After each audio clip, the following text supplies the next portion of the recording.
Yo, my gosh, we got some breaking news. Guess what? What? There is a new motion from UMG for dismissal that just dropped. And we got the documents. This shit dropped at 5/7/25. All right. How do these people be getting these court documents so fast? And so this is UMG trying to say they need to dismiss the case? We about to see, because I don't know. Let's see. Induction, statement of facts, the parties, Drake, Lamar engaged in vitriolic rap feud, not like us, massive commercial success, da-da-da-da. Being a lawyer. AI yet. You say what? You put it in ChatGPT yet to ask it to give us layman's terms? Hell no, we just gonna read it generically and see what's going on, because we already through 8 pages of 33, so it looked like most of this is damn fluff in people's names. So it says, yeah, I want it all. That's what I strive for. I think this is UMG actually putting it in to dismiss. So it says, yeah, I want it all. That's what I strive for. Diss me, you'll never hear a reply for it. Drake successful. That's crazy. Drake, one of the most successful recording artists of all times, lost a rap battle against fellow Kendrick Lamar that Drake provoked and in which he willingly participated. Instead of accepting the loss like the unbothered rap artist he often claims to be, he sued his own record label in a meritless attempt to salve his wounds. On March 17th, 2025, UMG moved to dismiss Drake's complaint. Rather than attempt to defend his original complaint, Drake filed an amended complaint in which he removed obvious false factual allegations, but added multiple allegations about Lamar's live performance of a version of the song Not Like Us at the Super Bowl Licks halftime show on February 9, 2025. Drake's new allegations are astonishing, as Drake concedes Lamar's Super Bowl performance did not include the lyric that Drake or his associates are certified pedophiles, i.e. the alleged defamatory material that is at the heart of this case. The focus of Drake's new claims that the largest audience for a Super Bowl halftime show ever did not hear Lamar call Drake or his crew pedophiles betrays this case for what it is: Drake's attack on the commercial and creative success of the rap artist who defeated him, rather than the content of Lamar's lyrics. The amended complaint is without merit and should be dismissed without prejudice. Wow. I need to learn how to write like that. I really do. So, introduction. In 2024, two of the most popular recording artists in the world, Kendrick Lamar and R.B. Drake Graham, or plaintiff, engaged in a high-profile rap battle over the course of approximately 2 months.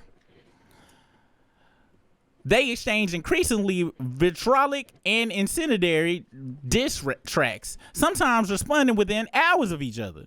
Drake encouraged the feud when he felt at one point Lamar was taking too long to respond. Drake released a recording goading, and you gotta be a nasty to goad somebody, goading Lamar to continue the rap battle. Lamar did just that, and collectively Drake and Lamar released a total of 9 tracks aiming at each other. Not Like Us, the penultimate track in the feud, is the subject of Drake's complaint. The recording was released by Lamar through defendant UMG on May 4th, 2024, and was a massive success. The record, the best-selling rap recording of 2024, and has become a ubiquitous cultural phenomenon. Like all the recordings in the feud, and like many notorious diss tracks throughout rap's history, Not Like Us consists of a series of hyperbolic insults. Drake was pleased to use UMG's platform to promote tracks leveling similarly incendiary attacks at Lamar.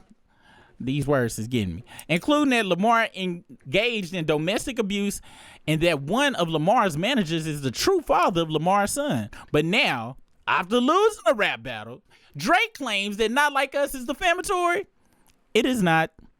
While the complaint focuses mostly entirely on Not Like Us, it disregards the other diss tracks that surround it, Not Like Us, as well as the diss track genre and thus critically ignores the context of the dispute. Assessed in context, it must be, Not Like Us conveys non-actionable opinion and rhetorical hyperbole. Indeed, diss tracks are popular and celebrated art form centered around outrageous insults, and they would be chilled if Drake's suit were permitted to proceed. Drake also alleges that Not Like Us constitutes Drake's second-degree harassment. Drake also alleges that Not Like Us constitutes second-degree harassment. What the second-degree harassment? Damn, bruh. But sues under a criminal statute that has no private right of action and does not prescribe speech. Finally, Drake's claim that UMG's promotion of Not Like Us violates New York General Business Law 349, but fails to allege any of the elements for their claim. Less than 3 years ago, Drake himself signed a public petition criticizing the trend of prosecutors using artists' creative expression against them by treating rap lyrics as literal fact. See UMG's request for judicial notice, RJN, example A. As Drake recognized, when it comes to rap, the final work is a product of the artist's vision and imagination. i.e. Drake was right then and is wrong now. The claims against UMG are no more than Drake's attempt to save face for his unsuccessful rap battle with Lamar. The court should dismiss the amended complaint with prejudice. Statement of facts. The parties. Defendant UMG is a global music company. UMG represents artists through inter alia recording, distribution, publishing, and third-party license agreements, and it helps maximize their commercial success through its world-class marketing and global distribution network, which is quite obvious. Let's see. Then, I hate when they do these facts and stuff.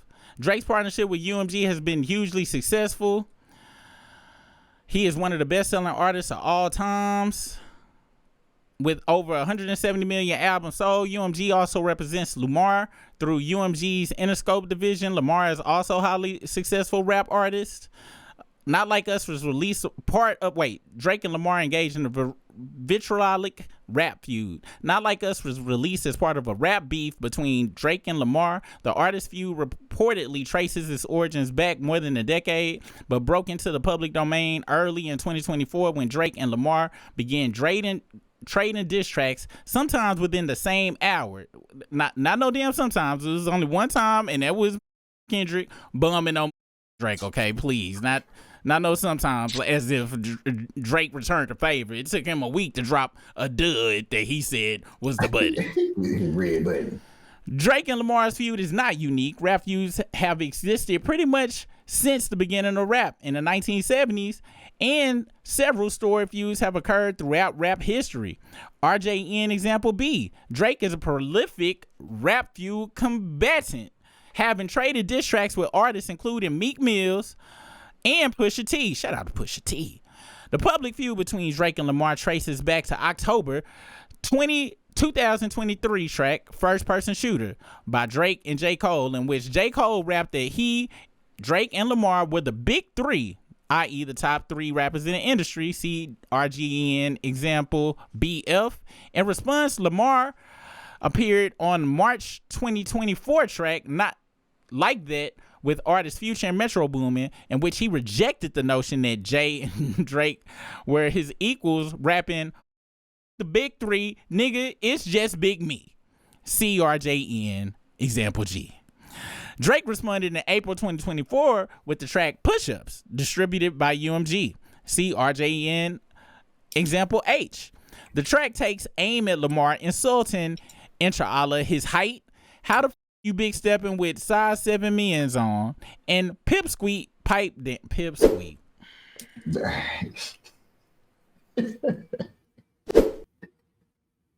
Call a nigga a Pipsqueak. I'm never gonna forgive niggas for letting this nigga in. Like, y'all really let this nigga in? And his career, your last one bricked, you really not on. He also stoked the feud, stating, and that song y'all got did not start the beef with us. This shit been brewing in the pot. Now I'm heating it up. Let's reiterate what this idiot said. And that song y'all got did not start the beef with us. This shit been brewing in the pot. Now I'm heating up. So it sounds like this is the beginning of the beef. You started the beef right here. You just said it. I'm heating up. The song, that song didn't even start it. Kendrick didn't even start it, according to this lyric. You started this shit, you bitch-ass bitchy bitch. Then, seemingly impatient with the time it was taking Lamar to respond, Drake released tailor-made freestyle on Instagram. See RJN example 1. The track uses artificial intelligence to make it sound as if the voice was deceased rap icon Tupac Shakur. In rapping Drake's lyrics, see RJN, in Tupac's voice, Drake taunts Lamar and notably urges Lamar to talk about Drake liking young girls. Dog. Bruh. Motherfucker. This is the dumbest nigga on earth. Bruh. Let's see. Hey, somebody said, yo, give me y'all stream. Dude. Let's see. Too late. You back on there. Then, seemingly impatient with the time it was taking Lamar to respond, Drake released tailor-made freestyle on Instagram. See RJN example 1. The track uses artificial intelligence to make it sound, okay, I already said that. In Tupac's voice, Drake taunts Lamar and notably urges Lamar to talk about Drake liking young girls on this next track. Kendrick, we need you, the West Coast savior, engraving your name in some hip-hop history. If you deal with this viciously, you seem a little nervous about all this publicity. This Canadian light-skinned dot. We need a no-debated West Coast victory. Man, call him a bitch for me. Talk about him liking young girls. That's a gift from me. Heard it on the Button podcast. It's gotta be true. Since like that, your tone changed a little. You not as enthused. How are you not in the booth? It feels like you kind of removed. You trying to let this shit die down. Nah. Not this time, nigga. You following through. I guess you need another week to figure out how to improve. What the is taking so long? We waiting on you. This nigga got the worst rhyme patterns of all time. That's Ovens and Kitchens. It is Ovens and Kitchen /ChatGPT, and he is murdering his case right here. He has no case with these lyrics. Zero case. As noted in the Pop Culture Happy Hour podcast, Drake cites rap feuding is the art of the blood sporting music. Drake said this. The art of blood sporting music, a speculative exercise that is highly sensationalizes long-standing rumors. He said that. I guess. It says, as noted in the Pop Culture Happy Hour podcast, Drake cites rap feuding is the art of blood sporting music, a speculative exercise that highly sensationalizes. Yeah, sensationalizes. It's hard when you reading quotes from bitch assness. And then y'all know where the word tongue tie came from. Niggas like Drake, if Usher came by and put some cherries out, Drake would get tongue tied on Usher's cherries. And when you read his own words, that's what happened to me. My apologies, y'all. My apologies. But who the say that shit about a damn rap battle? Just say nigga rap feuding is part of the damn culture and keep it moving. Nobody want to hear all that shit. Lamar responded with 2 tracks, Euphoria, released by UMG on April 30th, followed by 616 in LA, released by Lamar on Instagram on May 3rd. See RJN example KL Lamar raps of Drake and Euphoria. A pathetic master manipulator. I can smell the tails on you now. You're not a rap artist. You a scam artist with the hopes of being accepted, you bitch ass bitch. He criticizes Drake's music. I make music that electrify him. You make music that pacify him. And attacks his use of Tupac's voice. A Canadian nigga make Pac turn in his grave. His parenting. I got a son to raise, but I can see you don't know nothing about that. And his character and identity. I hate the way that you walk, the way that you talk. I hate the way that you dress. I hate the way that you sneak this. If I catch flight, just go be direct. How many more fairy tales stories about your life till we had enough? How many more black features till you finally feel that you black enough? Man. Wow. So poetic. You see how that's like poetry? That is poetry. That whole ass shit we were reading earlier. You couldn't even say it in a goofy way. Cause it's just so good. The distance here between those two rhyme patterns is between A$AP Rocky impregnating Rihanna, yes, and Drake Train Baby. Wow, this is Drake's verse is Train Baby, and Kendrick is getting a billionaire superstar pregnant 3 times in a row. Oh, my opinion said, watch The Beauty of Revenge by Generosity when y'all get the chance. It's long, but y'all enjoy it, to be honest. Let me screenshot that so I don't forget it, because you know we'll lose it. Appreciate you for that. Bloop. We go check that out. Appreciate you for that. Let's continue, people. Lamar's insults continue in 616 in LA, where he raps the members of Drake's team are disloyal. Have you ever thought that OVO was working for me? Fake bully, I hate bullies. You must be a terrible person. Everyone inside your team is whispering that you deserve it. Drake responded on the evening of May 3rd with the wackest track ever, Family Matters. It don't say that in here. That's just my personal. I'm not gonna add no more into it. Distributed by UMG. See RJN example M. The track is a scathing attack. For UMG to say this, they gotta say it's scathing. It's hard to read, and this is why it's hard being a lawyer. You gotta start saying shit that just you might not agree with, but you gotta win that case. The track is a scathing attack on Lamar, laden with hyperbolic slurs. Drake attacks Lamar's authenticity. You just acting like an activist. It's make-believe. Mocks his height. He always said I overlook him. I was staring straight. These bars go over Kenny head no matter what I say.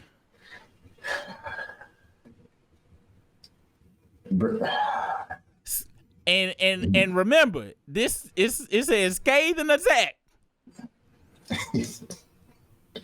States that Lamar cheats on his fiance. Why did you move to New York? Is it because you live in that bachelor life?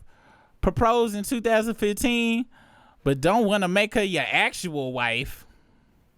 That line sounds so stupid. Don't want to make her your what other kind of wife it could be? Either you somebody wife or you ain't somebody wife.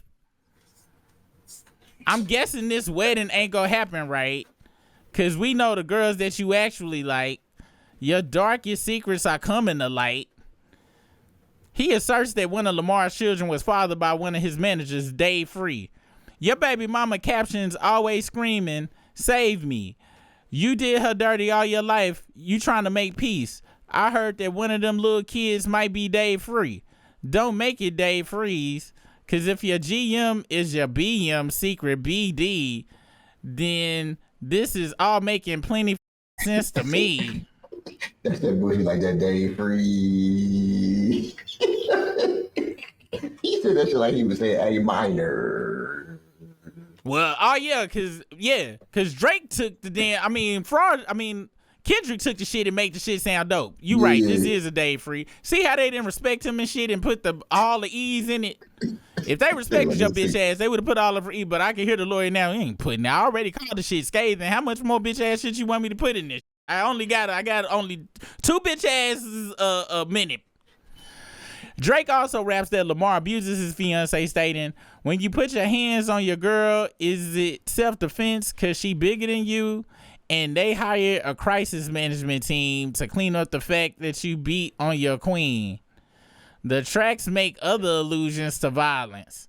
Drake opens that he has emptied the clip over friendlier drafts and asks which one of my so-called niggas need a shell from the clip. That sound like some shit him and Baka say in bed with each other. And raps, come get this ass whooping. I'm handing them. Didn't we just hear about some stuff the other day about he turned down the fade though? Yes, and I got some footage. We go check out that footage in a second. Then he says, the track closes with Drake stating, "You're dead, you're dead, you're dead. There's nowhere to hide, there's nowhere to hide." Then gunshots sound at various points. Woo, boy, that I see dead people that next morning. Woo, that was beautiful. Lamar responded with 2 back-to-back tracks. He back-to-backed your bitch ass. Meet the Grams followed by Not Like Us. And Meet the Grams, Lamar directs his insults to Drake and the members of his family. Not Like Us was released on May 4th. Like the diss tracks before it, Not Like Us consists of hyperbolic insults. Hold on, let me see. Yeah, I was about to say, I know the lawyer ain't about to start reading the lyrics out of Meet the Grams and shit. You gonna be having the judge be like, hold on. Am I reading this correct? You talking to his son? You said he should die? You think people like him should die? I agree, but still, oh my gosh, I gotta go to church. Let's see. Yeah, they skipped over that because I was gonna be like, yo, if we about to recite them lyrics in the courtroom, that's gonna be crazy. Not Like Us was released on May 4th. Like the diss tracks before it, Not Like Us consists of hyperbolic insults. See FAC example A. Lamar calls Drake's names. Why you trolling like a bitch? Ain't you tired? And it was God's plan to show y'all the liar. Mocks Drake's brand. What OVO for? The other vaginal option? Pussy? And what is the L? Bird niggas and bird bitches. Makes hyperbolic threats of violence. You think the Bay gonna let you disrespect Pac, nigga? I think that Oakland show gonna be your last stop, nigga. Attacks Drake's relationships, including alleging that Drake had relations with rapper Lil Wayne's girlfriend. Fucked the Wayne girl while he was in jail. Now that's conniving. Called him a colonizer, inferring Drake exploits other artists for his financial benefit. Taking up Drake's invitation in tailor-made freestyle to talk about Drake liking young girls. That's so crazy. You said all this shit and then want to sue, knowing you said all this is ignorant. Lamar also makes various statements referring to the complaint, including, "Say Drake, I hear you like me young. You better never go to cell block 1. To any bitch that talk to him and they in love, just make sure you hide your little sister from him. And why you trolling like a bitch? Ain't you tired? Trying to strike a chord and it's probably A minor." Damn, I was hoping he was gonna put the whole thing in there. Maybe it was just, he didn't want to waste no ink. Ain't no damn ink this tight. What's wild about all of this, the fact that Drake said all that shit, he probably after his lawsuit came like, wait, I said that? He Ron Burgundy. Or just be putting whatever on the teleprompter when he rap. Yes, he probably right now yelling at the OVO sweatshop of writers. I told you to tell me if you were gonna say something incriminating. Wait, I told him to tell me I like little girls? What the fuck? Wow. Who told him to tell them the truth? Also, allegedly. Y'all know how it goes. He also raps, and Baka got a weird case. Why is he around? Certified lover boy, certified pedophiles. WAP, WAP. Oh, okay, the WAP is not in here, but I really, you can't really not go with it. And states. And you do, hold on, you do say in there, it says certified lover boy, end of the sentence, certified pedophiles. I mean, I get it. I think they referenced that earlier, though, and included him in it, though. And your homeboy need a subpoena. That predator moving flocks. The name getting registered and placed on Neighborhood Watch. Drake responded the following day with The Heart Part 6. See RJN. I ain't read the lyrics to this in a long time. Straight trash. Example O. There Drake's doubles down on his statement that Lamar's children was fathered by Mr. Free. And why isn't Whitney denying all of the allegations? Why is she following Dave Free? And like, if Dave really f***ed her girl and got her pregnant, talk about breeding resentment.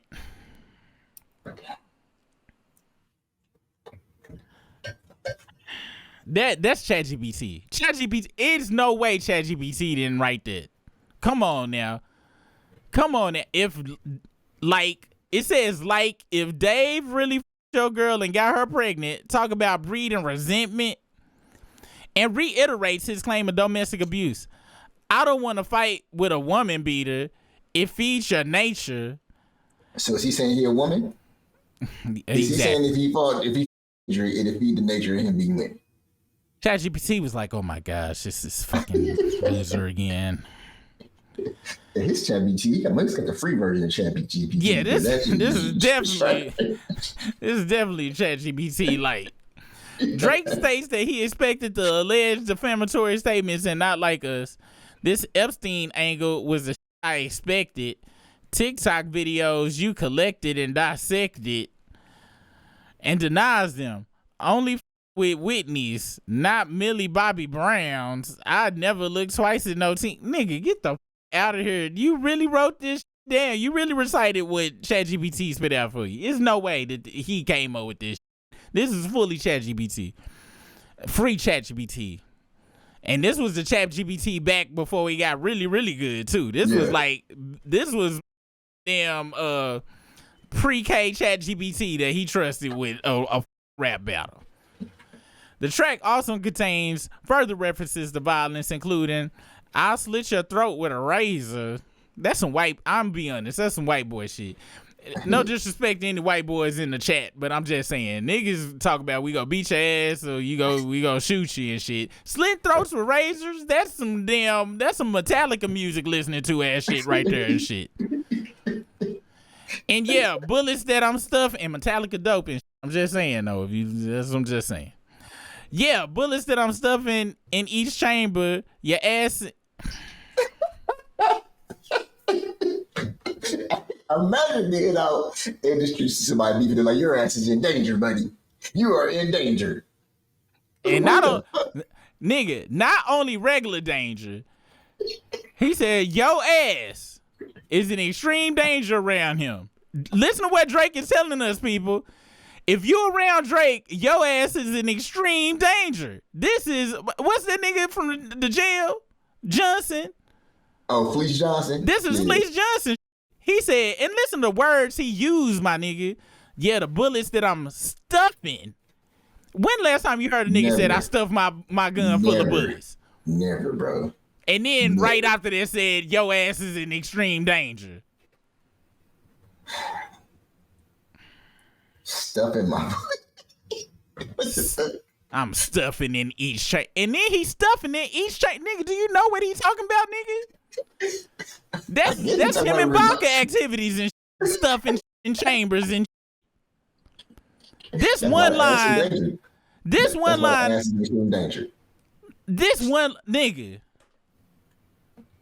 And this why I ain't never listened to this nigga. The degeneracy. In one line, nigga, this is like a goddamn book of nastiness. Baca refers to OVO member Baca Not Nice, who was arrested in 2014 on human trafficking and assault charges and convicted of assault in 2015. Nigga, your friend, this is the damn book footnote they got for your friend who was arrested on human trafficking and assault charges and convicted of assault 2015. Wow. You see, it ain't no damn footnote for Dave Free or nothing. And if it was, it would not look like this.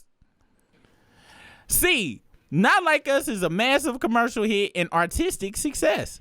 Lamar is widely perceived to have won the rap feud. See RJN example B. Ultimately, I do think Kendrick did come out on the superior end of that quarrel. We can say Kendrick has won. Not Like Us has been a massive commercial and artistic success. It was the best-selling rap song of 2024. And Rolling Stone deemed it the biggest moment in music this year. The song recording and video of Not Like Us were collectively nominated for 5 Grammy Awards, as voted on by over 13,000 music industry peers, including Record of the Year, Song of the Year, Best Rap Performance, and Best Rap Song, and Best Video, and won all 5 categories. All 5. Wow, a fiver. Lamar performed a live version of Not Like Us at the February 9th, 2025 Super Bowl LIX Licks halftime show to a record audience. Argument. Legal standard. A complaint must plead enough facts to state a claim to relief that is plausible on its face. See Bell Atlantic versus Tubally. 50-50 U.S. fee. Oh, okay, I got caught up. My bad. The court can credit only well-pleaded, non-conclusory factual allegations. In certain circumstances, the court may permissibly consider documents other than the complaint in ruling on a motion under Rule 12, including documents incorporated into the complaint by reference and matters of which a court may take judicial notice, including the fact that press conference contained certain information. In particular, courts will take judicial notice of documents that provide necessary context for defamation claim, and that's all these was referencing cases. Now, this is footnote 5. Drake contends that the decision not to include the word pedophiles, as used in the phrase certified pedophiles, in Lamar's Super Bowl performance can not only reflect that the language is defamatory, but this ignores any number of other explanations for the decision, such as threats by Drake of additional meritless litigation. They are blaming Drake in this shit, bro. Killing him. There is particular value in resolving defamation claims at the pleading stage, so as not to protract litigation through discovery and trial, and thereby chill the exercise of a constitutionally protected freedoms. In defamation cases, Rule 12b6 not only protects against the cost of meritless litigation, but provides assurance to those exercising their First Amendment rights that doing so will not needlessly become prohibitively expensive. Drake fails to state a claim for defamation. Drake, who had no concerns using UMG's platform to publish slurs about Lamar during their rap feud, now claims Not Like Us is defamatory. These allegations directly aimed at chilling legitimate artistic expression safeguarded by the First Amendment and New York law. Let's see. Oh, okay. They reference all these cases, and they are saying that the allegations are meritless. Drake fails to state a claim for defamation because Not Like Us conveys non-actionable opinion and rhetorical hyperbole, not fact, and because he does not adequately plead that UMG acted with actual malice. The alleged defamatory material is non-actionable opinion and hyperbole. To the defamatory, a publication must convey fact, not opinion or rhetorical hyperbole. See Steinhilber and Alphonse.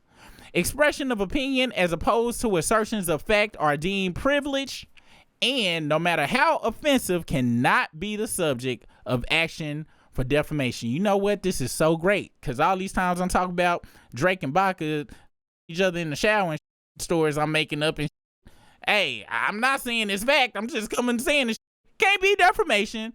More stories, you guys. More stories. If we ever get sued, we're gonna have to reference this case. We referencing this case for sure. Footnote 6. Drake claims this lawsuit is not about the artist who created Not Like Us. He did say that. Nonsense. Although this lawsuit is baseless against any target, it is plainly about Lamar. Drake's repeated insistence to the contrary merely betrays his recognition that his true battle was and is with Lamar. Basically, you throwing rocks trying to hide your hands and lie about who you throwing rocks at because you are an unscrupulous hole stuffer. You said it. Damn. You said you a hole stuffer, a chamber stuffer that puts men's asses in extreme danger.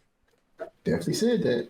in quotations men, but you was talking about Kendrick. So you are saying that you stuff chambers, which puts men's asses in extreme danger. Come on, Fraudry. Come on now. Wow. Whether a statement conveys fact or opinion is question of law for the court. Rappaport versus Barstool Sports, Inc. You can also see Definity found in some other cases. The burden rests with the plaintiff to establish that in the context of the entire communication, a dispute statement is not protected opinion. The concept of opinion has come to mean more than it does outside the libel law context. To distinguish assertions of fact from non-actionable opinion, courts analyze 1. Whether the specific language in issue has a precise meaning which is readily understood. 2. Whether the statements are capable of being proven true or false. And 3. Whether either the full context of the communication in which the statement appears or the broader social context and surrounding circumstances are such as to signal readers or listeners that what is being read or heard is likely to be opinion, not fact. At its crux, the question for the court to resolve as a matter of law is what an objective, reasonable person hearing the statement would take it to mean. In this assessment, context is key. The Court of Appeals of New York has consistently focused its analysis on the overall context in which the complaint of assertions were made. Also see Arson versus Wimsa.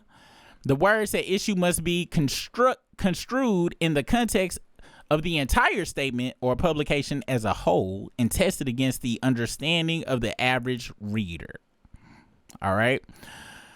This includes both the immediate context in which the disputed words appear, as well as the larger context in which the statements were published, including the nature of the particular form.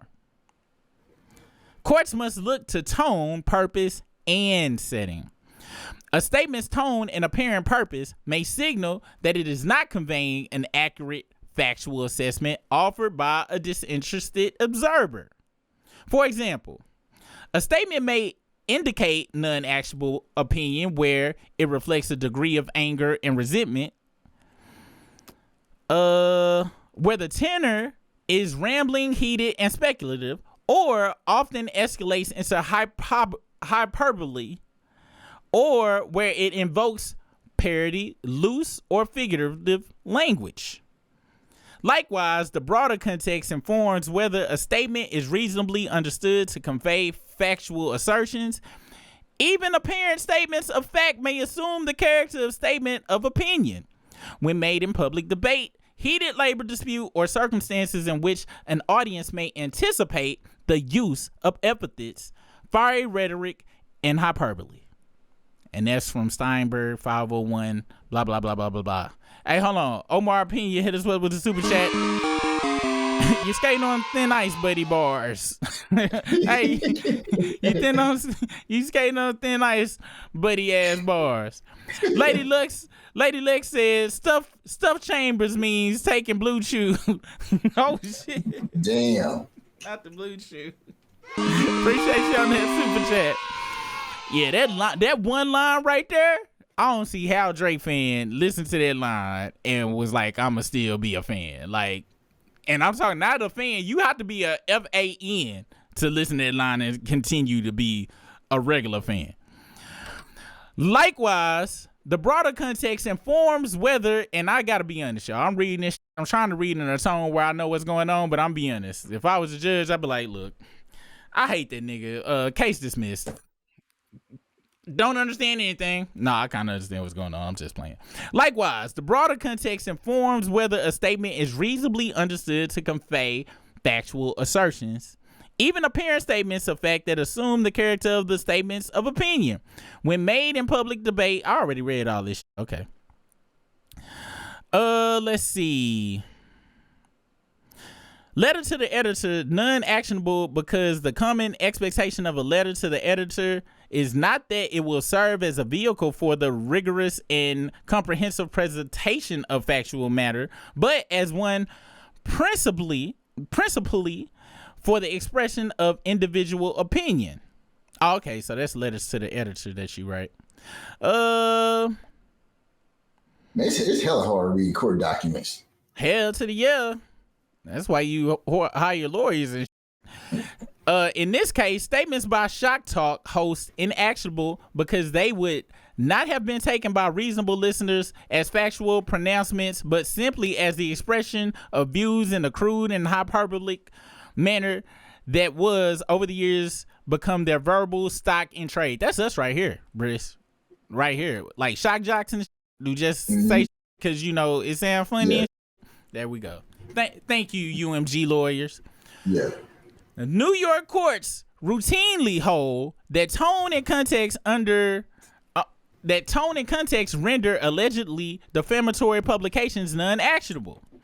Allegations in this particular case, plaintiff was involved in a conspiracy non-actionable because they were published in op-ed pages. I guess that's a editor opinion pages, where there is a common expectation that articles will contain considerable hyperbole, speculation, diversified forms of expression and opinion, and the predominant tone of the article, which was rife with humor, speculation, and seemingly tenuous inferences, furnished clues to the reasonable reader that the article was something less than serious, objective reportage. The recent case of Rappaport and Barstool Sports is instructive. There, actor Michael Rappaport alleged that statements by Barstool Sports accusing him, inter alia, of having herpes and abusing his ex-girlfriend, including several statements in a 6-minute diss track in which defendants rapped a constant stream of insults and slurs about Rapport against a backdrop of unflattering video clips and images were defamatory. The district court rejected the claim as a matter of law. The statements were largely laden with epithets, vulgarities, hyperbole, and non-literal language and imagery, delivered in the midst of a public and very acrimonious dispute between the Barstool defendants and Rappaport that would have been obvious to even the most casual observer, and published on social media, blogs, and sports talk radio, which are all platforms where audiences reasonably anticipate hearing opinionated statements. All right? Then the Second Circuit affirmed Rapport, holding that the wait, is this a footnote? Oh, okay, hold on, let's read this footnote. We'll get back to that sentence. In this footnote, it says, in this particular case, statement alleging a permit application was as fraudulent as you can get and smells of bribery and corruption, not actionable as the statement was made at a heated public debate using colloquial and loose terms. In another case, although statement that defendant broke state rules technically one of fact that is capable of being proven true or false, it is not actionable opinion because it was made in an online review that is best described as a 2-paragraph rant about plaintiff, his business, and this suit that demonstrates defendant's significant hostility towards plaintiff. So these are examples of non-actionable shit you can say about somebody. So they basically saying if it's in the heat of the moment, you saying some crazy shit, or if you publish it in a place where most people going to around, i.e. if you go in a comedy club and a motherfucker do a whole set about you's a bitch ass nigga XYZ, aka the Struggle Stream Show, then if you try to take that motherfucker to court, you be like, Your Honor. You gotta be kidding, okay? This wears old ass tinfoil on his head. Ain't nobody taking this serious what he's saying about Bach and Drake making sweet love together while Chubbs watch and Hush writes the lyrics to the next hit based on these nasty ass men on men male romanticisms. Yeah. It's satire. Satire. Exactly. Now, that was the case okay. So, statement alleged and permit application. Okay, we read that already. So, the Second Circuit affirmed that Rappaport holding that the district court appropriately considered that the statements at issue were made in the context of a hostile, vulgar, and hyperbolic feud, in which the use of epithets, vulgarities, and hyperbole function as a strong indicator to the reasonable reader, that the statement is not expressing or implying any facts. These conclusions apply equally here. Considered in context as is required, Not Like Us conveys hyperbole and opinion, not facts. Looking first to its tone, the 4.5-minute rap diss track consists of epithets, fiery rhetoric, and hyperbole. The track is rife with rumor and speculation and reflects a considerable degree of anger and resentment.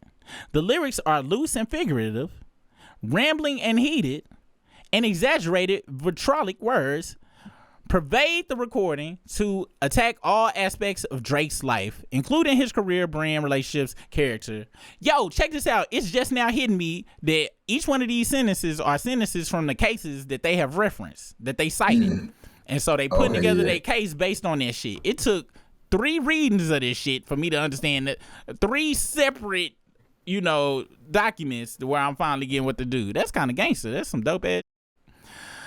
Exaggerated imagery in the music video reinforces that Not Like Us is not intended to reflect factual analysis. The video opens with Lamar whispering to a clown that he sees dead people, a nod to the film The Sixth Sense,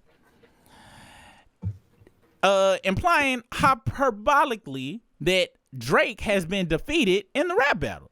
The video also shows Lamar beating an Al Pinata with the disclaimer, no OV hoes were harmed during the making of this video. The imagery reinforces the non-factual nature of Not Like Us. No reasonable listener will require a disclaimer that the pinata is not literally Drake and his crew. The imagery is satirical, figurative, and vitriolic, signaling to the audience that the video does not convey sober, factual analysis. The imagery, attacking all aspects of Rapport's life, including his career, popularity, relationships, appearance, age, and legal troubles, conveyed non-actionable opinion. That was in relation to the Rappaport case. Likewise, the cover image of Drake's Toronto house is obviously doctored, further underscoring the non-factual nature of Not Like Us. Again, no reasonable viewer would believe that the image of Drake's mansion with 13 sex offender markers is real. The image is hyperbolic and exaggerated, conveying opinion, not fact. Because we only know about Baca, so it would only be one marker. The broader context reinforces that Not Like Us is non-actionable. The alleged defamatory content was published in connection with a rap diss track, hardly a forum that a reasonable person would expect to convey rigorous and factual content, and Not Like Us was Lamar's culminating track in one of the nastiest lyrical warfare rap feuds in recent history. It followed the release of 7 preceding tracks in which Drake and Lamar hurled increasingly vitriolic allegations, including Drake's slurs that Lamar's son was fathered by someone else and that Lamar physically abuses his fiancée. If ever there were circumstance for the audience to anticipate the use of epithets, fiery rhetoric, and hyperbole, this is it.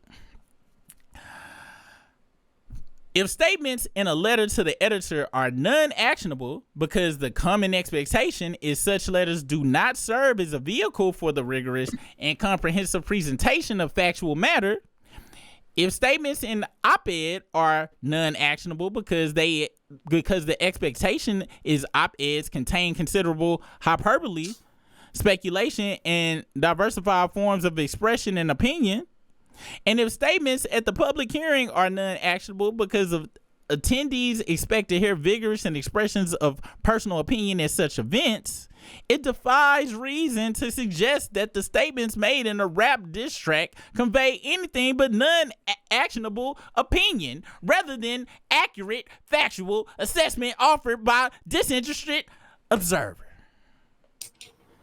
In a strained attempt to justify his claim, Drake points to a selection of cherry-picked, anonymous online comments, which he says evidence that the average listener or viewer has understood Not Like Us to reflect factual assertions about Drake rather than art or hyperbole. The argument is easily dismissed. As discussed, the assessment of whether an unpugned, I know I fucked that word up, statement is non-actionable opinion is questionable of law for the court based on objective, reasonable, or average person standard. The subjective opinions of a handful of people do not factor in, particularly where, as here, they are found in anonymous online comments, which are notoriously unreliable. Anonymous online comments are inherently unreliable. The comments cited in Drake's complaint make the point they are rife with grammatical errors, slang, emojis, and authored by such sources as @WrestlingWarrior15, @meow123 and @Chicken He picked the most ridiculous. Notably, Rappaport unsuccessfully advanced the same argument. On appeal, he argued that the district court incorrectly overlooked evidence that Barstool's audience interpreted the alleged defamatory statements as true, on the basis that Rapport's podcast received thousands of negative statements. In the aftermath of Barstool's campaign, including comments repeating and expanding on the challenged statements, the Second Circuit denied the argument out of hand after holding that the publication at issue constituted non-actionable opinion. The court concluded that it had considered Rapport's remaining arguments and found them to be without merit. And I believe this is from the court. For this reason, courts consistently hold that online comments are opinion, not fact, as the culture of internet communications has been characterized as encouraging a free-wheeling anything-goes writing style, such that readers give less credence to alleged defamatory remarks published on the internet than to similar remarks made in other contexts, which is kind of true. Yeah. Drake also claims that the lyrics of Not Like Us imply that they are based on additional facts not disclosed to the listener. This too fails as a matter of law. New York courts apply the objective reasonable person stands to assess whether a statement implies undisclosed facts, making it a mixed opinion. The court's essential task is to decide whether the words complained of, considered in the context of the entire communication and of the circumstances in which they were spoken or written, may be reasonably understood as implying the assertion of undisclosed facts justifying the opinion. Whether a statement constitutes a pure opinion or mixed opinion is a question of law for the court that is answered by considering, in the context of the entire communication and the circumstances of which they were spoken or written, whether the average listener would reasonably understand the opinion as implying the assertion of undisclosed facts justifying opinion. All right. So, a word that we like to use around here, nuance, meaning if I say, hey, I got a bum in the airport, in that area, they gonna take that serious, because in that area you don't joke about this type of shit. And I'm gonna get mollywopped and my ass whooped as deserved, and probably maybe even thrown in jail for being a dumbass, which I wouldn't even have no problem. If I say I got a bum in my house, my wife gonna be like, oh my gosh, can you please take a shit at the gas station down the street? Last time nobody could walk around for 4 hours. And everybody gonna laugh. It's gonna be a joke, because here in the house we know that bums, nobody actually has a bum. All right, that's what they say. Drake points to 2 lyrics to support his argument that Not Like Us leaves an unmistakable impression. that it is based on undisclosed facts. Say, Drake, I hear you like them young. And rabbit hole still deep. I can go further, I promise. He marked these two statements. These statements cannot be reasonably understood as conveying undisclosed facts. Drake's claim as to the first lyric is particularly stunning. As noted above, Drake himself goaded Lamar to talk about Drake liking little girls. That's so crazy, bro. That's the shit that's killing them, right? Like, you fucking said that, bro. You said that yourself. You said that. One, that Lamar then did so does not convey anything other than that Lamar accepted Drake's invitation. We're gonna say that again. That Lamar then did so does not convey anything other than that Lamar accepted Drake's invitation. Because Drake said that at gmail.com. Drake said that at gmail.com. In all events, the statements are too vague to support the weight that Drake gives them, as they have no precise meaning which is readily understood. More fundamentally, for the reasons of tone and context already discussed, these rhetorical statements fail to imply any factual basis for the lyrics in Not Like Us. The decision in Lanasa versus Stein is illustrative. There, the court held that although two statements may cross the line into becoming potentially actionable mixed opinions, they did not imply undisclosed facts where they could be reasonably understood as part of a tasteless effort to lampoon because they were made in circumstances where an audience may anticipate the use of epithets, fiery rhetoric, and hyperbole.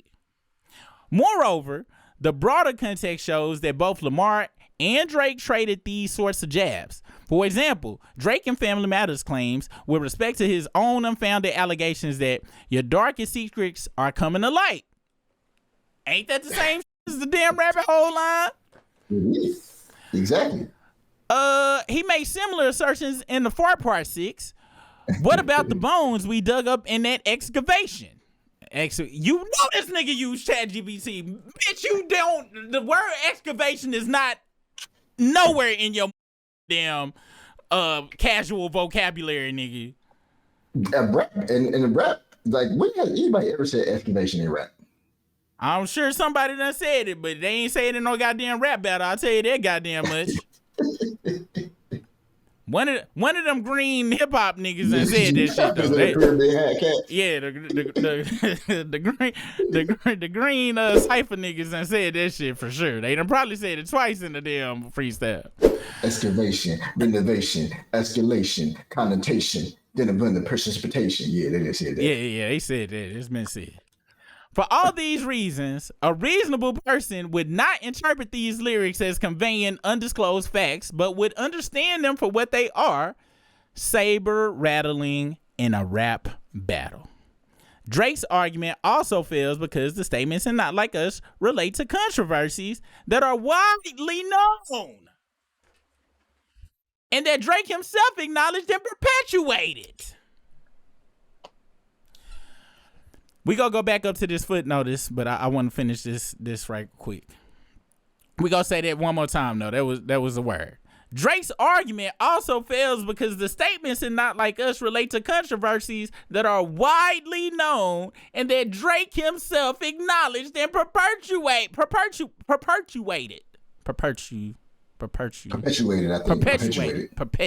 Sorry, you guys. And they put that in italics. So you know they was really feeling it. I'm surprised they didn't put it in bold. Because impugned statements by the talk show host, this is referencing the case, were based on facts that were widely reported by Western New York media outlets and were known to his listeners, it cannot be said that his statements were based on undisclosed facts. Drake, are you hearing what they're saying? Undisclosed means he's saying nothing nobody ever heard ever in their life, okay? Now, y'all want to know what's funny? You know what's funny? He talking about undisclosed facts and Not Like Us. However, you don't see him pushing back and saying that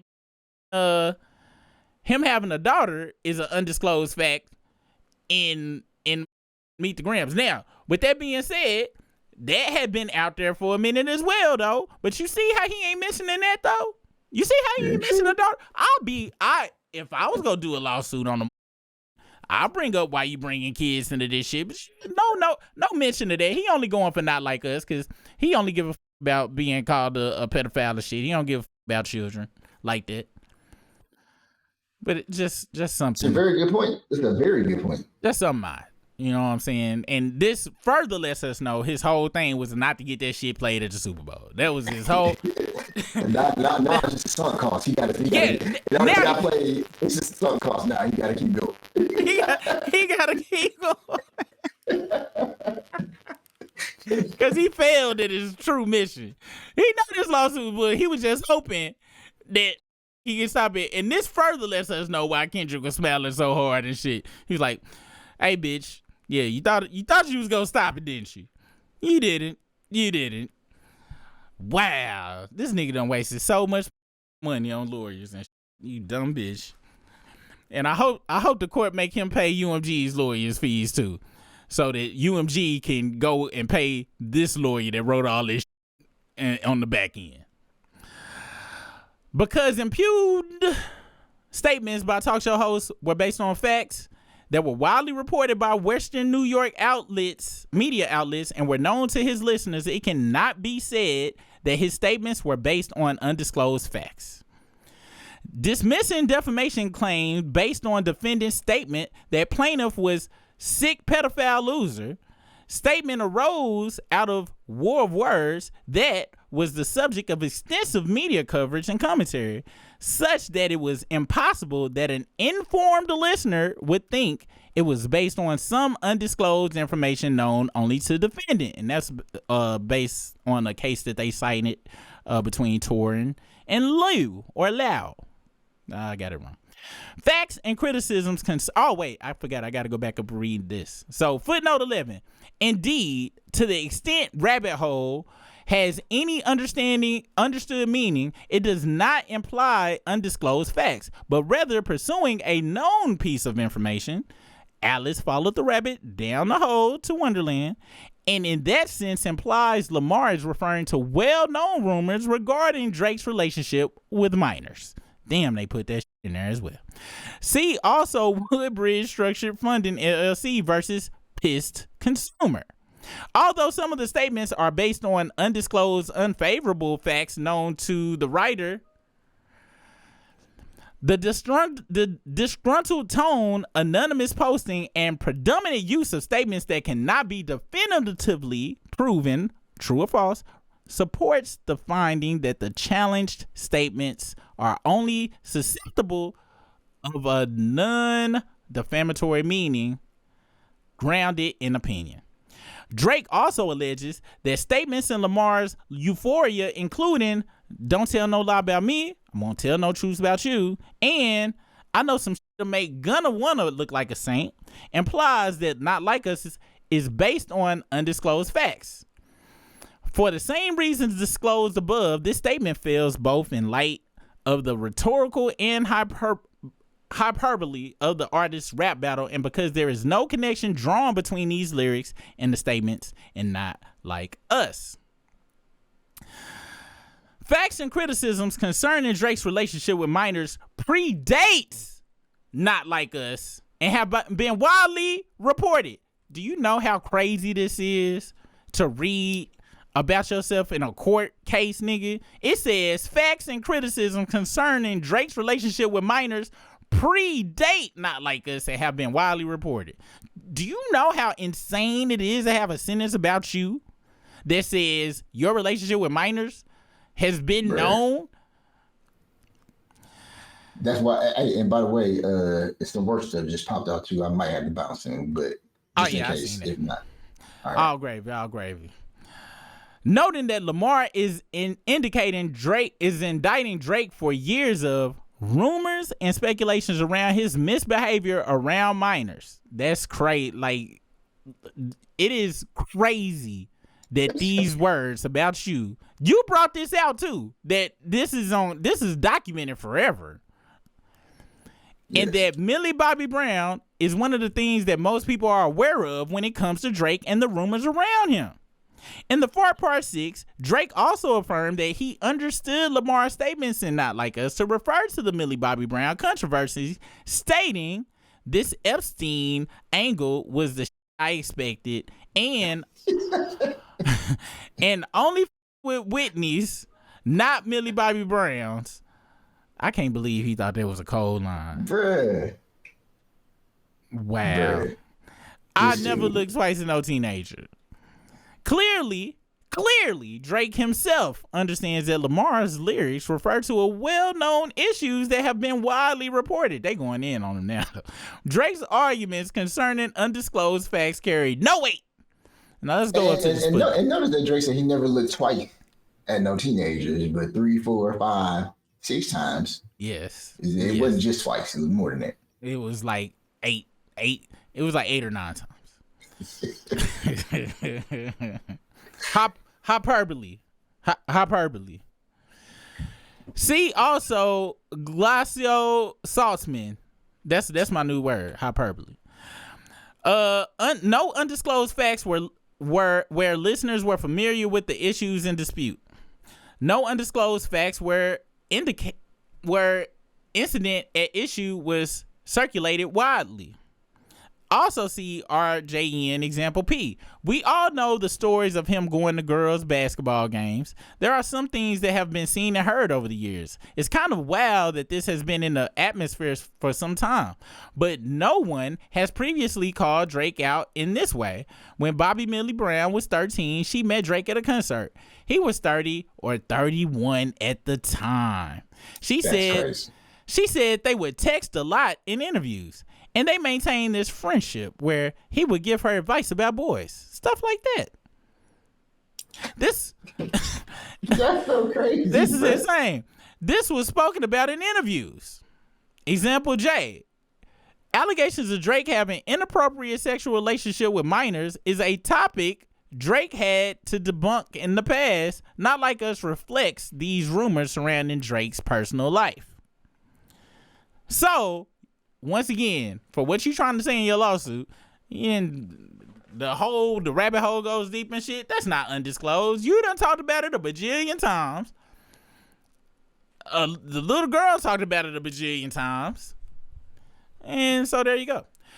Drake cannot allege that UMG acted with actual malice. Drake's claim should also be dismissed for failure to plead actual malice, which come on now. How you gonna say a corporation got malice against you? This Millie Bobby Brown shit. Like, were they working on a song together? Were they working on films together? Why the is a 30-something-year-old man texting a 13-year-old girl any way? I don't get any of that shit. And talking about boys and shit like that. That he not related to. That he is not related to. And really, it should be only one sentence. This is what I told all my nieces and nephews. I'm not nephews, but all my nieces. And when they was young and shit, I'm like, niggas got AIDS. Stay away from them. And their response was, "You just made that up. Not everybody got it." Unfortunately, they had went to sex ed class, and then they gonna call me, tell me I'm sending out misinformation. They didn't use misinformation, but they kept telling me I'm Uncle Liar. Any goddamn way. But that's the only. It should be that one sentence that you send to anybody that young. Stay away from niggas. They all got AIDS. Drake cannot allege that UMG acted with actual malice. Drake's claims. I'm gonna ask my wife, do she remember that too? Because she was in the car with me when I told her ass that shit too. Drake's claims should also be dismissed for failure to plead actual malice. A public figure can prevail on a defamation claim only where clear and convincing evidence proves that a defamatory statement was published with actual malice. That is, with deliberate or reckless falsification. The element of actual malice focuses primarily on what a defendant knew or believed at the time a purportedly false statement was made. Because UMG is a corporation, Drake must also plead specific allegations that individuals at UMG acted with actual malice at the time that they participated in the publication of these statements in question. Drake does not and cannot plead that any specific person acted with actual malice. His defamation claim fails for that reason as well. Courts also recognize that the malice inquiry must focus on what the publisher intended to convey. In this particular case, Dorkin versus Hustler Mag, where the speaker intends his statements as outrageous parodies or caricatures, y'all know the word. There may be no conscientious that I need some damn liquid. That's what the hell that is. Let me take a water break. And how the Kendrick do a whole goddamn pop out in a hoodie and the goddamn thermals and then take one thing of water? That's an athlete right there, goddammit. There may be no conscientiousness that the speaker is publishing something false because the speaker does not think he is publishing a statement of fact and therefore lacks subjective knowledge or recklessness as to the falsification of a statement of fact required to show actual malice. You can also see this other case, Boella versus the World Championship Wrestling.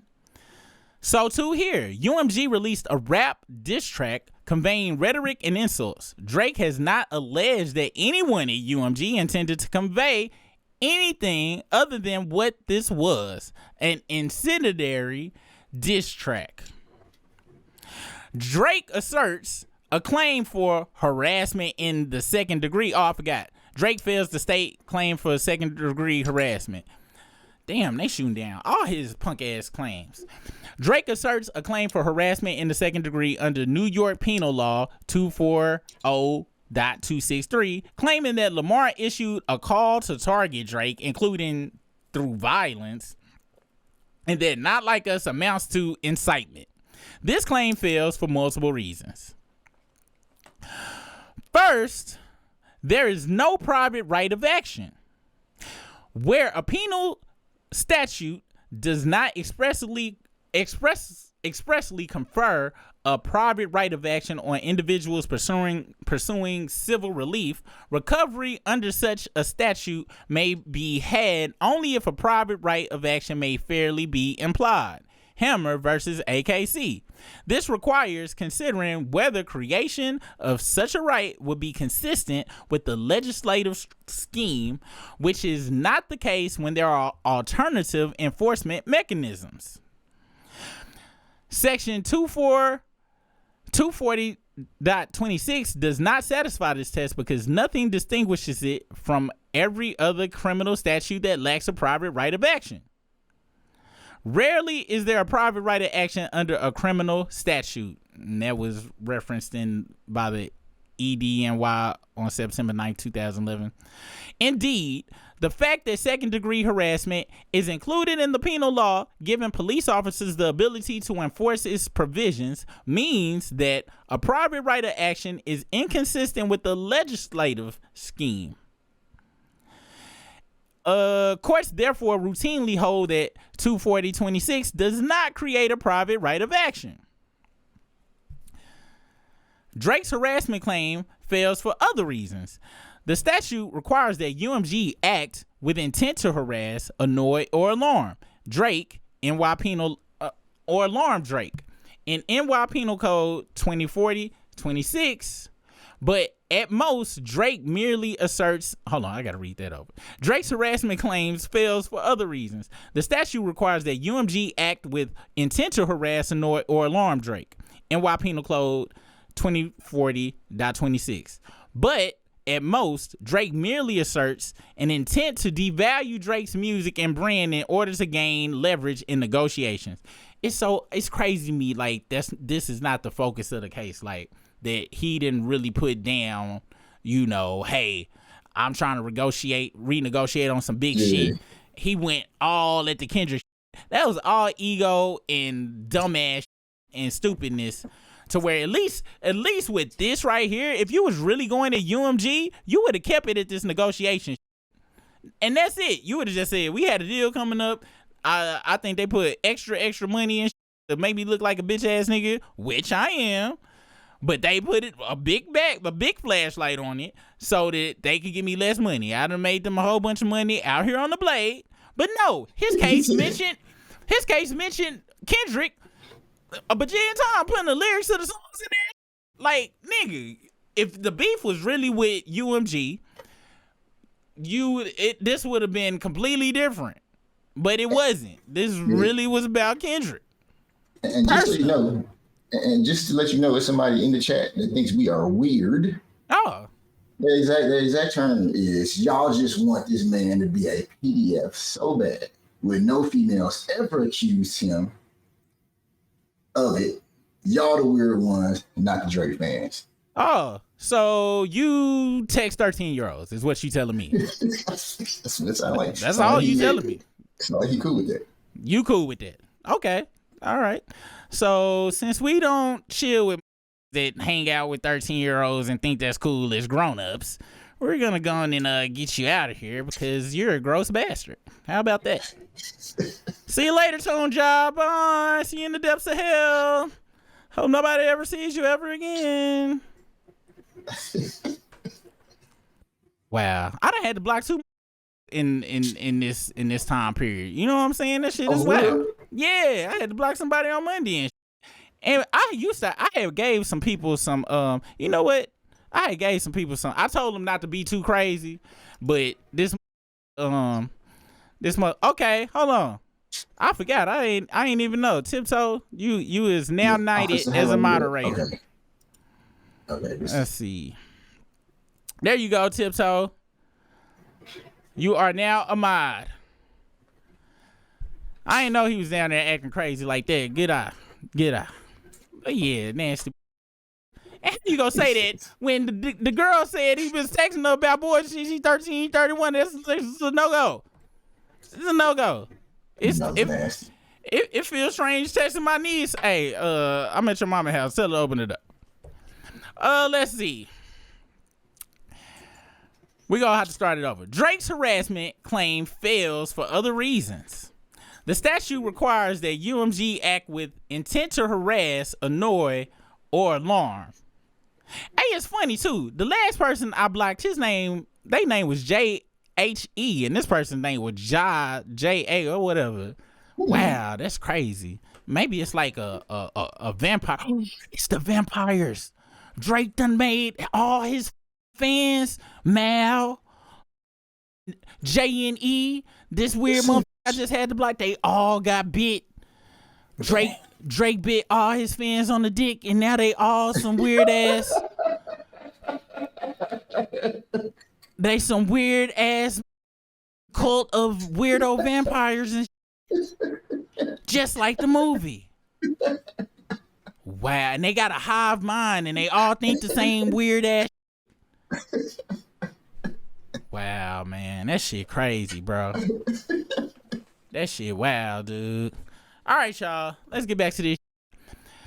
Drake's harassment claims falls for other reasons. The statute requires that UMG act with intent to harass, annoy, or alarm Drake, to alarm Drake. NY Penal Code 2040-26. But at most, Drake merely asserts an intent to devalue Drake's music and brand in order to gain leverage in negotiations. And even this allegation makes no sense. Drake does not explain how a contract with Drake would be more profitable for UMG if Drake was devalued. Let's say this. Let's say this one more time, because this is where Drake's lawyers is dumb as. Cause see, if they had brought this up properly the first time, they would have had some leverage, but they letting these come kick ass on them. Drake does not explain how a contract with Drake would be more profitable for UMG if Drake was devalued. Listen to these key words here. He brought up the damn negotiations, meaning, oh, well, and I done said this before too, but this lawyer, they said some dope shit. I was like, well, I could see them pushing the money and because they gonna make money on both sides. And then when it's time to renegotiate the loan, I say the loan that they gonna give the fraudster, they could give them less money. But this is the thing. Why would they want to loan him less money when the more money you loan somebody, the more interest and more control you have over them? So that completely destroys my whole thought process of this shit. And this makes 100% sense. But at most, Drake, Drake merely asserts an intent to devalue Drake's music and brand in order to gain leverage in negotiation. But Drake does not explain how a contract with him would be more profitable for UMG if Drake was devalued. And that makes perfect sense. Why the would they do some shit on purpose to make less money off you? Because they go make money off you for a very, very long. And to be honest, you know what it just made me realize, nigga? These renegotiations, like I stated earlier, he just trying to get fronted, aka loaned, some more money. So this was never about that shit. This was always about Kendrick. And then he tried to thinly veil in this one sentence break that whole shit down. Yeah. Drake is an investment to UMG. You are not going to go to your investment home and destroy it and try to just so I'm going to get more rent money because I destroyed my house. That ain't how it works. That's not how it works, you dumbass bitch Drake. UMG's revenue would decrease. So they wouldn't purposely want their revenue to decrease by going at you, fraudster. Like that. And this the thing. This was so crazy about the shit. And this is why record labels, you really don't want to. Who done went against a record label and really won? They've been able to circumvent the record label. Because Prince did that. Yeah, you can go around, and then after a while they'll play ball with you maybe, but just going head to head with the record company, nah, bro. So it's making. And even when Prince did it, I mean, they got him later. Hey, that is a Hateration Nation topic. You guys make sure you go follow 10-4 Hat YouTube and follow us over at Patreon. The 10-4 Hat crew links is at the very top and in the description of this video. That's a very good conversation we can have. They've said the same thing about Mike and a couple other people. So great pointing that out. And I ain't go front. They need to hurry. If that's the plan for this, they need to hurry the up. Like they had Little Caesars in Mexico. Word. Yeah. I thought they would have a piece of Patron in Mexico. I ain't see that. I saw Pizza Hut and Little Caesar. So even if you're in Mexico, you can still partake in this part. We can celebrate. Indeed, Drake contractually alleges that UMG had the opposite incentive with respect to re-signing Lamar. Furthermore, prohibition, or is that probation? No, it's prohibition. On a harassing course of conduct does not prescribe pure speech, which is what is at issue here. See, People versus Marquand. This was definitely a black person. Course of conduct statute Course of conduct statute constitutional only because it criminalized conduct without regard to the content of any communication. People versus Shaq. Similar statute does not prohibit speech or expression. Drake's claim also cannot meet the constitutional test for incitement, which requires that the speech at issue be both intended to produce and likely to produce imminent disorder. Damn, they got specific on that bitch. Drake nowhere alleges that UMG intended to cause violence against him, nor are the lyrics of Not Like Us likely to produce imminent lawless action unless you call getting down and dancing imminent lawless action. And while Drake attempts to contort violent metaphors in the lyrics into incitement, hyperbolic and metaphorical language is par for the course in diss tracks. Indeed, Drake's own diss tracks employed imagery far more violent, with lyrics such as "You're dead, there's nowhere to hide, and I'll slit your throat." See, he's a super idiot. Because Kendrick Lamar was like, I hope niggas like you would die. Yes. Drake, stupid ass, said he not only said I'll slit your throat, but he said I'll slit your throat with a razor. So he gave you the weapon. Have you ever played Clue Drake? You gonna lose the game. Everybody know the weapon and the goddamn all of the damn information. Then, and you know what? This lawyer, you kind of slipped, because the most violent line was saying that he was gonna stuff Chambers, thereby making Kendrick's ass in immediate extreme danger. He definitely said all that. That, to me, and that's sexual harassment. That's a whole bunch of extra shit too. And sexual misconduct as well. Top of my game, just hit us up with the super chat. Appreciate you. The jails and funeral homes always win. Facts. 100% facts. And damn UMG in this case. Let's see.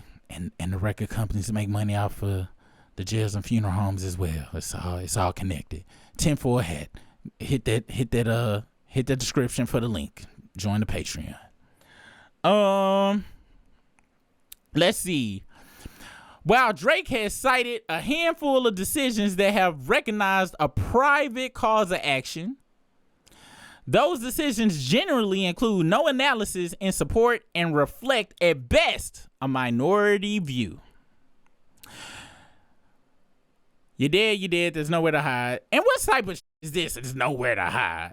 See, this lets you know he be playing with minors and shit, playing hide and go seek and shit. You don't say that shit to a grown ass man. There's nowhere to hide. What you mean there's nowhere to hide? This nigga is dropping hit after hit on your ass publicly. This nigga dropping hits on YouTube, Instagram. Ain't even hiding. This was untrained ChatGPT writing this. That's what was going on. Untrained, free trial. This wasn't even a free chat. This was a trial. This was a trial edition of ChatGPT, like from a long time ago. He just didn't update his phone or something. Finally, Drake fails to allege that UMG acted with no legitimate purpose in publishing and promoting Not Like Us. NY Penal Law 240.26.3. The phrase "no legitimate purpose" means the absence of a reason or justification to engage someone other than to hound, frighten, intimidate, or threaten. People versus Stewart. Here, Drake expressly alleges that UMG's motives with respect to Not Like Us were financial. Okay? Drake fails, and you see that? Finances and malice don't go together. Money is, if it's about the money, ain't a damn thing funny when it's all about the money. God damn it.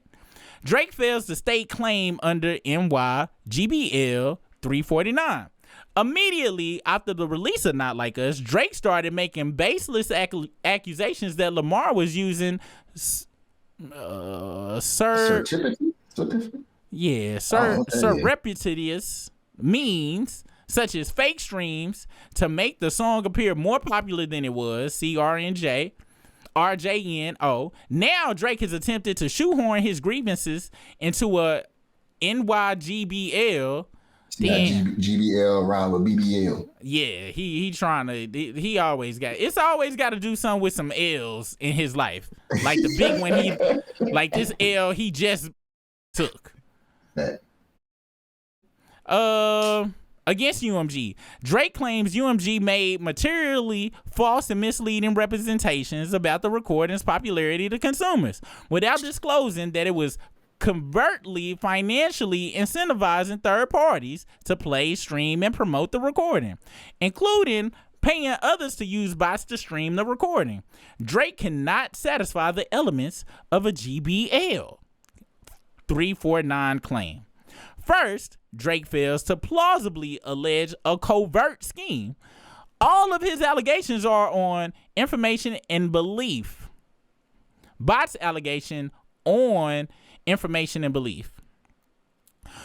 Courts have rejected, and I'm at the footnote right now, courts have rejected far stronger claims that speech was likely to produce imminent lawless action. See the NAACP versus Claiborne Hardware.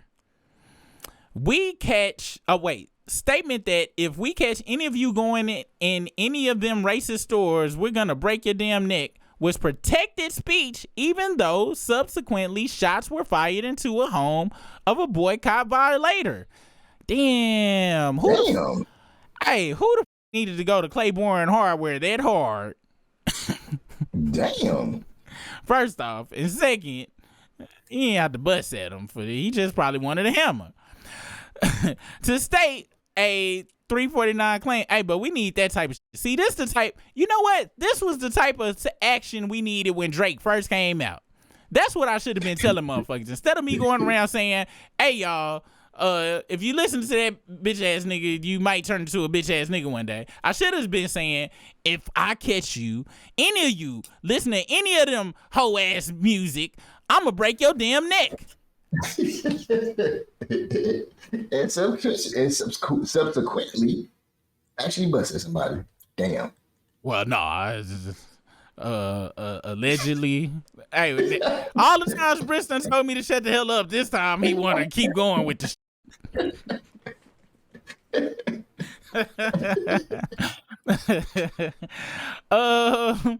to state a 349 claim, a plaintiff must allege the defendant's conduct was consumer oriented, the defendant's act or practice was deceptive or misleading in a material way, and the plaintiff suffered an injury as a result of, the key word here is deception. He didn't prove any deception occurred.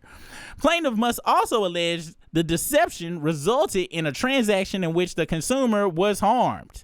And to be honest, the only time consumers was harmed was when UMG gave you a deal in the first place and put all your shit on the radio. I've been harmed. I got real life Drake trauma. Damn. For any Drake fans that's on here be like, why I'm weird, and I hate the damn that weird we had to boot ain't on here to hear this.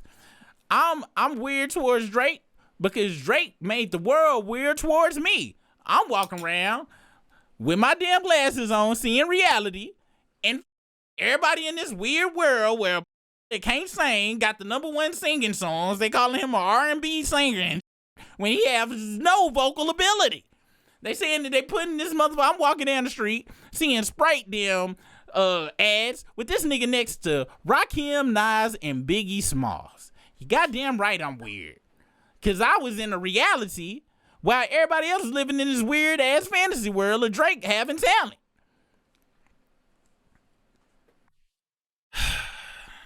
But we're free now, people. We're free. It feel like the end of Mad Max in the Thunderdome when they got rid of Master Blaster and the kids could frolic in the desert. Drake has also received information that UMG engaged, and look at this. This is in quotes, like Drake has also received information that UMG engaged in a classic pay-for-play scheme by paying to increase the airplay of the recording on the radio. But such allegations must be accompanied by a statement of the facts upon which the belief is founded and cannot rest upon pure conjecture and speculation. This is true especially with regard to consumer fraud claims such as those under GBL 349. After withdrawing his prior false allegations, because we can't forget, he put false allegations in where he wasted some damn money putting that paperwork in. He withdrew them. After withdrawing his prior false allegations, i.e. that UMG was accused on a podcast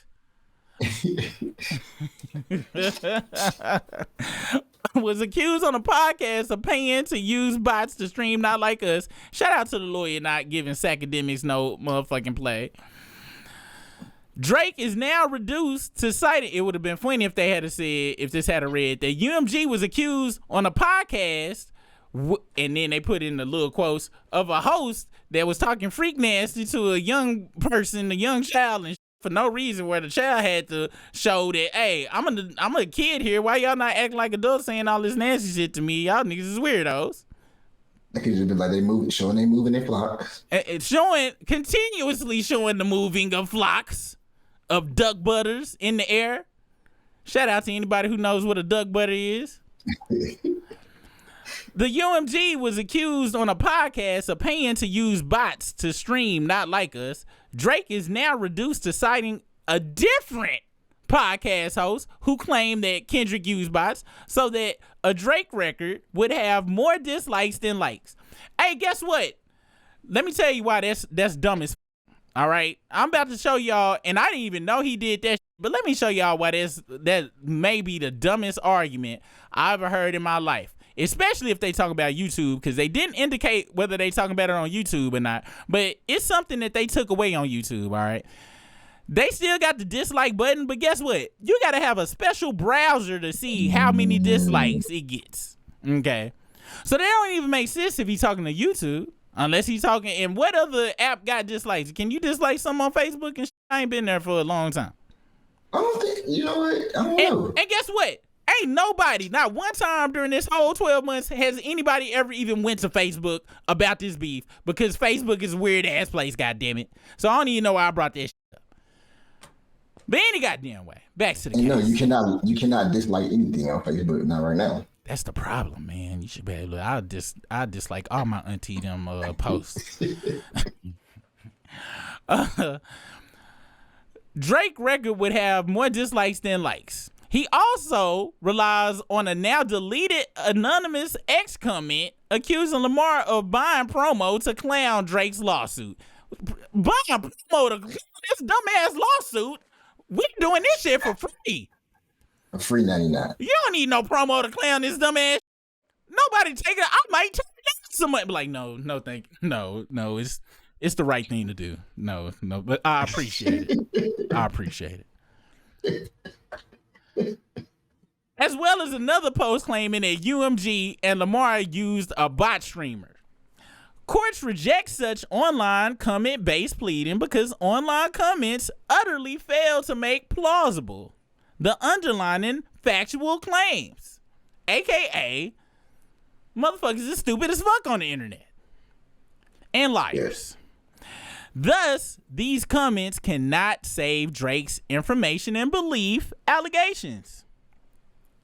Drake's remaining allegations are even more speculative, such as... Hold on, you get the wrong screen up now. Oh, god damn it. My bad, y'all. All right, there you go. All right, where was I at? Oh, yeah. Courts reject such online comment-based pleading because online comments utterly fail to make plausible the underlying factual claims. Thus, these comments cannot save Drake's information and belief allegations. Drake's remaining allegations are even more speculative, such as 2 X posts from July 2024 showing Not Like Us being recommended to Spotify users who searched for rap artists. Drake also fails to plausibly allege that UMG had actual knowledge of any conduct or accusations concerning Lamar. Plaintiffs do not sufficiently allege actual knowledge despite alleged knowledge of 3 online comments. That was a case where somebody was like, oh, I saw 3 comments online. Moreover, Drake cannot allege that any representations about the recording popularity to consumers were actually deceptive or misleading in a material way. Okay, that was the case. Drake does not and cannot allege that Not Like Us would not have been an immense success had it not been for the alleged financial incentives at issue. That is, there are no alleged false or deceptive statements, even assuming that these payments occurred. Nor does Drake allege that knowledge of these alleged covert payments would be material to consumers. After all, there is no obligation under GBL 349 to provide whatever information a consumer might like to know. Second, Drake's injury theory is that each time the recording was artificially streamed, Drake's song received a disappropriate share from the pool of royalties collected based on the streaming data. What? And two, that don't even make sense if it's a pool. Just because one record doing super great don't mean the pool gonna be like, oh, okay, give less to Drake, but we go give more to Coolio. Somebody played Gangsta's Paradise at the same time, and I just like, that's not how the pool works. And every time the recording was played on the radio, Drake lost the opportunity for one of his songs to be played. Bitch, anybody loses the opportunity.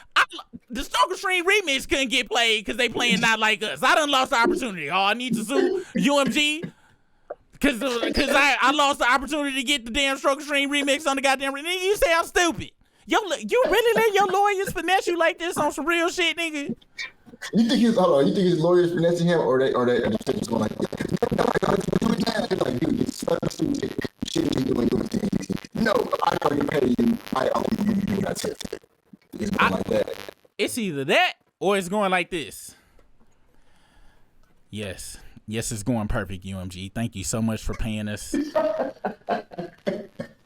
Yeah, he's just doing whatever we say.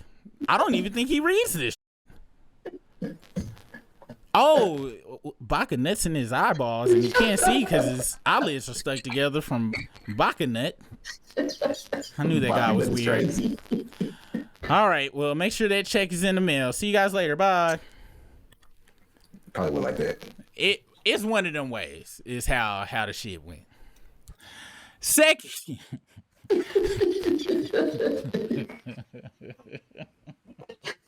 Baca definitely not nice for that. Yeah, he is. That is not nice, Baca. But that's what he want, I guess. Hey, he like it. As my mama used to say, you like it, I love it. Second, every time the recording was played on the radio, Drake lost the opportunity for one of his songs to be played. But such far-fetched claims are not cognizable. The proposition that a Drake song would necessarily have been played instead of Not Like Us is pure speculation. Let's see. Nor does Drake allege how either claimed injury was caused by a failure to disclose the alleged financial incentives. That is, how they were a result of the deception. And in any event, Drake's GBL 349 claim fails because he only alleges injuries that are indirect. Injuries purely contingent on harm to third parties. And see, you focusing on shit that's indirect when Kendrick told you he was always go catch flights direct. Yeah, non-stop. Free bags. Conclusion. Oh, wait. Here, under Drake's own telling, the injuries he suffered are contingent on others, streaming platforms or consumers being deceived, which means they are not indirect and thus not compensable. It means that they are indirect. Oh, that they are indirect. Yeah, my bad. And thus not compensable. I don't know that word. Under the section 349. I know it, but I'm tired. In conclusion, thank the Lord, the amended complaint should be dismissed with prejudice. I agree. Wow. Oh, word count verification. Nigga, it was 8,749 words, and we ain't even read all of them. Any goddamn way. Wow. must I say. That was a great reply. I don't understand why. Well, you already, Brisk, you pointed it out clearly. He f***ed up. He know he f***ed up. Now he got nut on his face. And I mean, egg. Ain't that the same as egg? I was just trying to keep it what reality probably is. Now he got egg on his face, and he just, like he said in his own dumbass rap, oh, you gotta follow through.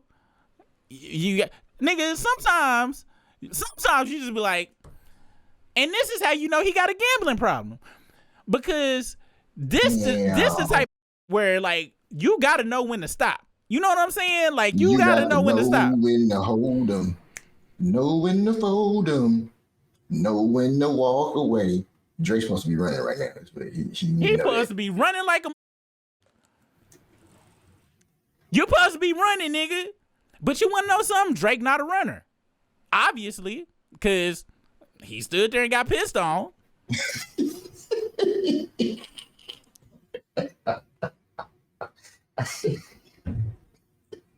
I guess the bucket nut ain't too far away. You letting other people leak things out of their, and putting it on you. So yeah, you know, he also didn't run when Puffy slapped shit out of him. That did happen. And he didn't run when the 13-year-old started texting him and shit. He just started texting back. He didn't run when he was on stage and asked somebody how old they was, and they was like, underage. He was like, your breast feels so good on my skin. Let me kiss you in the mouth right now. That really happened. That's crazy. Oh, he kissed on the cheek. Mouth. I guess we gotta keep it accurate. I ain't really watch it like that. Damn. The times you need to be a running a track star, your ass want to stay in one place, steady getting punched in the face. Dude, you look, yeah, and see, this how he blessed though. I'm be honest though. The Froster is blessed. We see his weird ass fans and them. We see Mal delusional, so he always gonna have a stream of not only semen in his face, but a stream of income. Oh shit! I'm sorry, y'all. I'm for real. My bad. It's getting gross now. I'm gonna stop. But now it is getting. But see, this is what happened when you ingest a lot of weird niggas. The shit just start coming to you. Pause.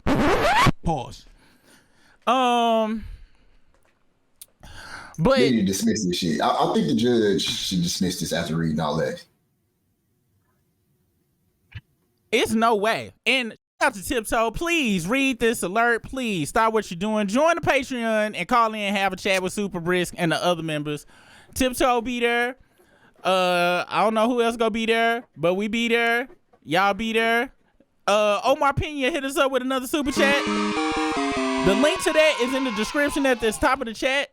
Omar Pena said, I'm proud of you, Super. Them words beating your ass. But you not giving up. Very inspirational. A true triumph of the human spirit. A hot and ready on me, fam. Hey, for real, though. I appreciate that because I'm be honest. I was getting my ass whooped by them words. I was getting pissed on by them words. But I wasn't going to run. I wasn't going to run. I'm going to keep real. Well, it was some of the words you were reading. I was like, damn, let me ChatGPT that. Because first of all, I had never seen the word proscribed. I didn't know PRO-scribed. I heard prescribed. I didn't know proscribed. Nigga. I was like, damn, let me look that up. And of the words that I did know, I only knew the definition of maybe 78% of the shit I read. And you be asking me how I be moving in the world and shit. If you say something like you know what the it is, don't nobody questioning this shit. So it's been many times I done said a bunch of shit. Had no idea what I was saying, but it sounded like I did. Yeah. And it is what it is. I appreciate that. Top of my game. Hit us up with a super chat. Can y'all picture him testifying against Diddy? Oh my gosh. Oh my gosh. And they be like,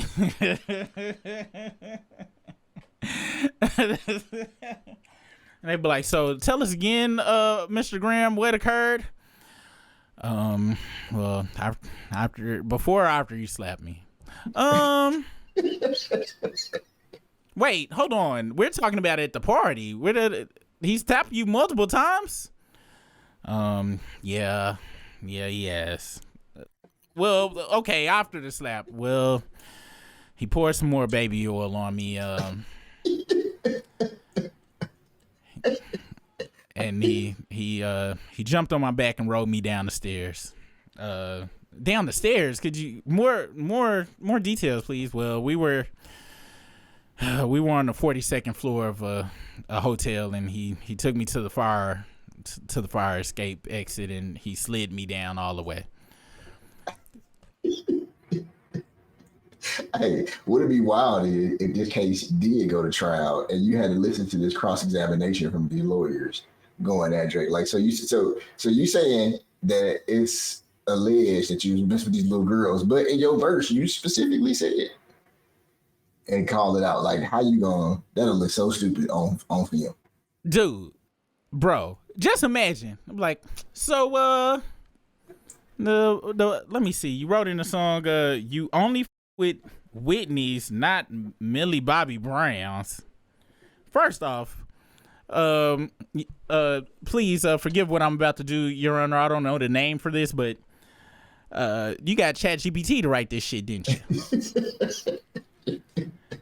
and fraud, you gonna be like, are you asking? I'm like, no, bitch, I'm telling you, you got Chat. Ain't no way. But why are you talking about Millie Bobby Brown? What was your relationship with her? Can you tell me what age were you and what age was she when you met her? She was 13. I was 31. Wait, what? Say that again. We can't hear you. 13 and 31. Well, we can't hear you. Wonder, give them to speak up. We can't hear you. The audience can't hear you. What age were you when you met 13 and 31? Hey, and I imagine the lawyer being like Martin was like, Tommy, what does GTD mean, Tommy? Oh, hey, that's what I really should have said. He should have screamed out, got the draws and shit. And then the lawyer would go, you got the what? We're talking about ages here. What are you talking about? Nah, but for real though, like everything they put in there and shit, that I can't believe he went to court. And what's crazy is this what's insane. Everything that Kendrick said, and this show how paranoid he really is. Like, he really paranoid. Because when you remember that time I told you about that one time where I thought I had up real bad and I was going to call the place I thought I up at and try to jump ahead of the train, but then I slowed my roll and then the shit just passed me by. I was like, because I was so paranoid and shit.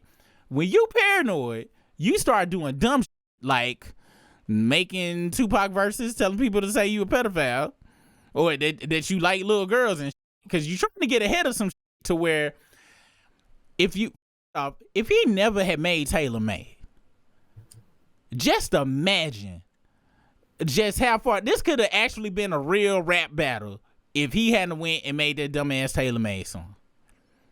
If he hadn't went stupid and said what the he said, bringing in people's families and the damn push-ups, it could have actually been a great what's the word? Exposition. What's the boxing exhibition? Yes, it could have been a great exhibition match between Kendrick Lamar and the trial version of ChatGPT. It would have been phenomenal if we could have got that battle. Do you still got that video footage of Drake and Kendrick, the fight? Oh, let's see if I still got that. Let's see if I still got that footage. Cause this is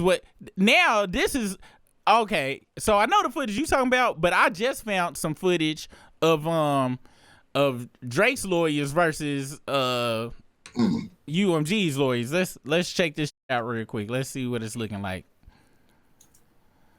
Wow. Lawyers in the white. Wow.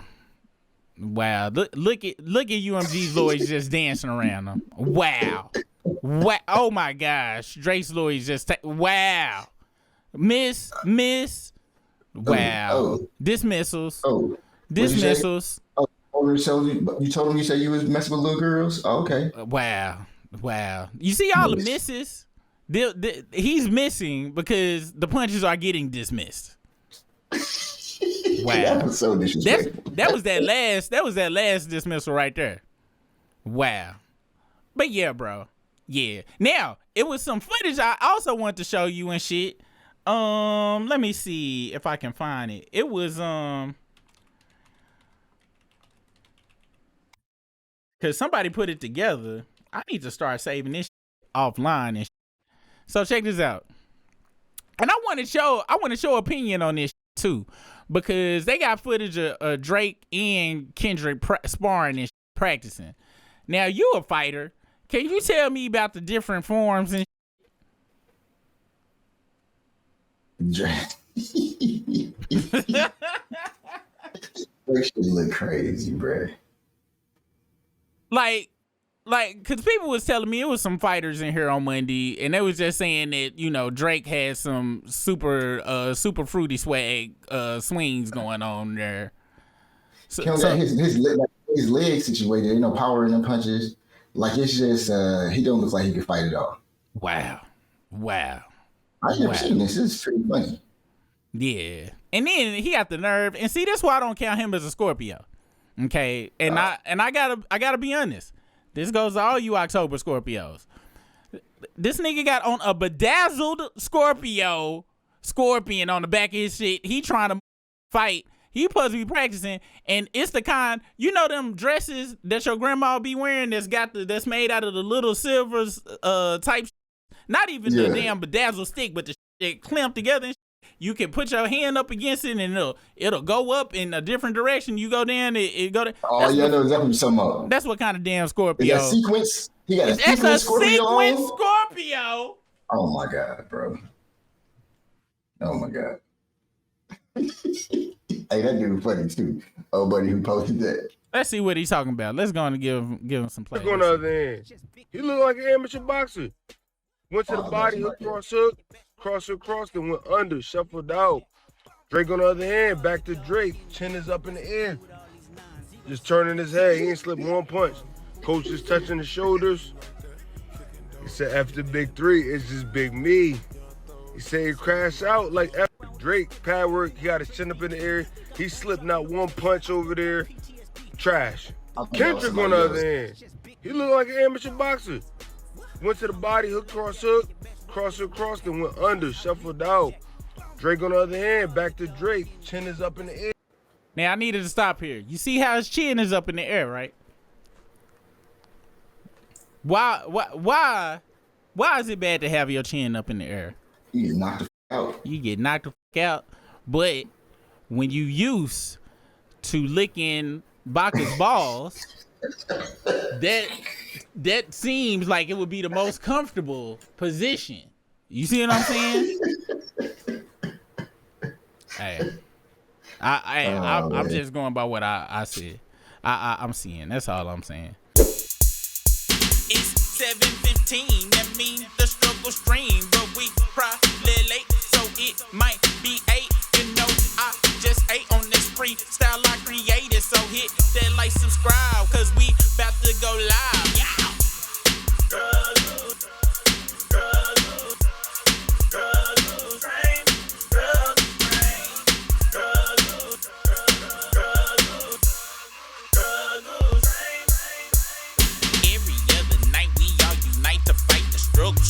Risking super Rick, we try our best, but we still, when we hit the